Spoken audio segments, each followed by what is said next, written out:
এটা যে পরিবর্তন করছেন, এটা অনুমতি নিছিলেন? গাড়ি কি এইভাবে দিছিল আপনাকে? আমার লুকিং গ্লাস ভেঙে গেছে, তো অরিজিনাল আমি বলি আপনাকে অরিজিনালটা না, ভেঙে গেছে আপনাকে, তাহলে আপনি শোরুম থেকে যে ওই সেম যেরকম লুকিং গ্লাস, এই যে এই কোয়ালিটি ছিল সম্ভবত, এই কোয়ালিটির লুকিং গ্লাস আপনি এটা চেঞ্জ করেছেন কার অনুমতিতে? বিআরটিআর অনুমতি নিয়েছিলেন?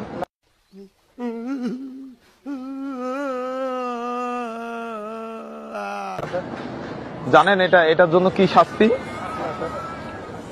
আপনি যদি কর্তৃপক্ষের বিনা অনুমতিতে কোনো গাড়ির কোনো যন্ত্রাংশ বা কোনো কিছু যদি পরিবর্তন করেন, তাহলে আপনাকে জরিমানা আছে, এটা 15,000। তাতে আমার বাল ছেঁড়া গেল। 15,000 টাকা জরিমানা ফাইন আছে। তার মানে এটা আপনি পরিবর্তন করছেন না, এটা তো কর্তৃপক্ষের অনুমতি বাদ দিয়ে করছেন।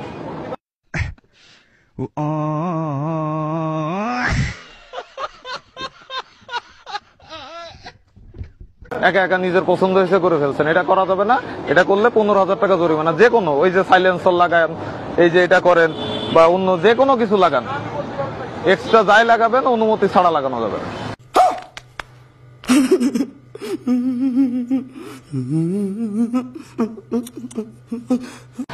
লাগালে জরিমানা হবে। তাহলে আপনি যে আপনাকে কোন শাস্তি দিব এখন? এটা দিব? আপাতত Oh my God! Wow!